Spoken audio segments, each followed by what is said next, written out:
Ladies and gentlemen, tonight you're about to witness one of the most brutal moments in boxing. The lights inside Dignity Health Sports Park in Carson, California burned bright over a ring that would soon become a stage for violence, drama, and the kind of statement victory that changes a career overnight. This was PBC Fight Night on FS1, and the man walking toward destiny that evening was Rolando Romero, a fighter whose confidence matched his undefeated record and whose fists carried a reputation that opponents whispered about long before they ever touched gloves with him. Across the canvas stood Andres Figueroa, a durable and determined contender who had clawed his way to a record of 9 wins and 4 losses, 5 of those victories coming by knockout. Figueroa was not a pushover. He was a fighter who had tasted defeat before and kept climbing back into the ring, hungry to prove himself against a rising star.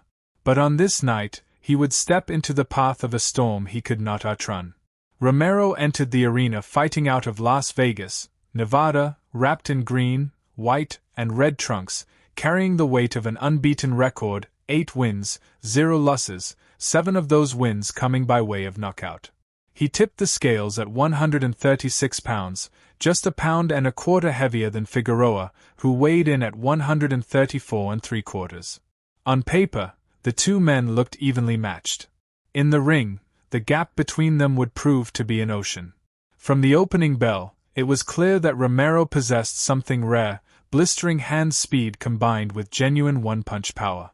The commentary team, led by Kenny Albert alongside boxing legend Lennox and analyst Joe Bushro, immediately noticed it.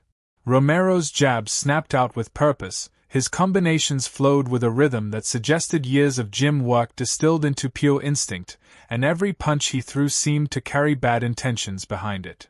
Early in the first round, he landed a left hook that visibly staggered Figueroa, a shot sharp enough that the broadcast team flagged it instantly as a fight-altering blow. Figueroa, to his credit, refused to unravel.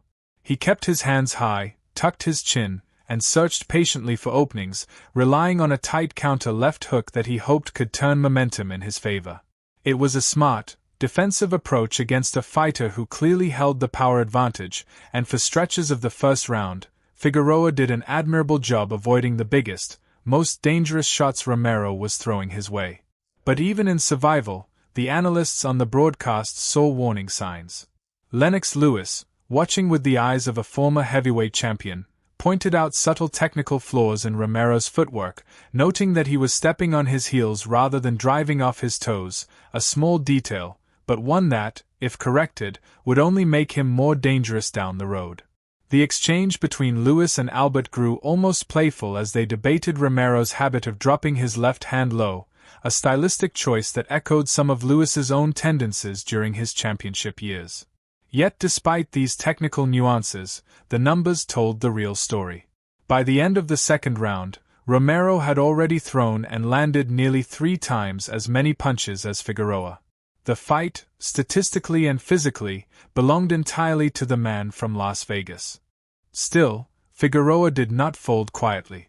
He absorbed punishment, backed up when he needed to, and occasionally found sharp counters that reminded viewers why he had earned his spot in that ring. He was walking backward for long stretches, defending himself against a puncher whose power was becoming impossible to ignore, but he was doing it with discipline rather than panic. For a fighter facing an undefeated knockout artist, simply staying upright and composed was its own kind of accomplishment. The broadcast team praised his poise, noting that his defensive shell was tighter than expected and that he was picking his moments rather than swinging wildly out of desperation. Then came the fourth round, and everything changed in an instant. Romero found his target with that same counter left hook the commentary team had been discussing all fight long, the exact punch he claimed afterward that he had promised his own team he would land. The shot connected clean, and Figueroa's balance buckled beneath him. Romero, sensing blood in the water, refused to let the moment slip away. He surged forward with a ruthless, calculated aggression, uncorking punch after punch, 2 more left hooks in quick succession, a follow-up right hand, then another, until the combination had grown to 5 or 6 unanswered blows landing in rapid sequence. Figueroa, remarkably, tried to fire back with counters of his own, but the punches carried little weight against a fighter who had now fully seized control of the fight's rhythm and violence.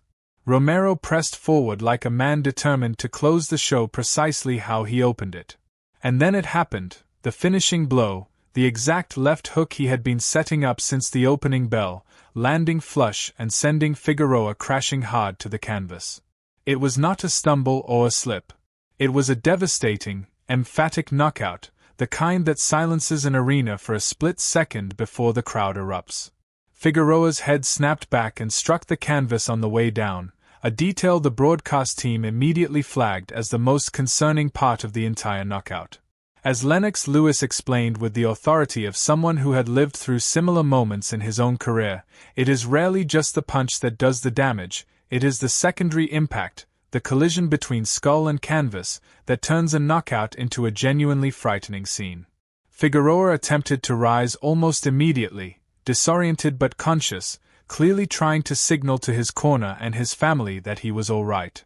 But the ringside doctors and referee Rudy Barragan were not willing to take chances. They calmly but firmly kept him seated, monitoring his vital signs and ensuring he remained still rather than risking further injury by standing too quickly. It was a tense, quiet moment inside an otherwise roaring arena, the kind of pause that reminds everyone watching just how real and dangerous this sport truly is. Even Lennox Lewis, a man who had absorbed his share of thunderous knockdowns during his own championship reign, spoke from experience, recalling moments from his career when he too had been told to simply sit still and let the fog clear rather than rush back to his feet.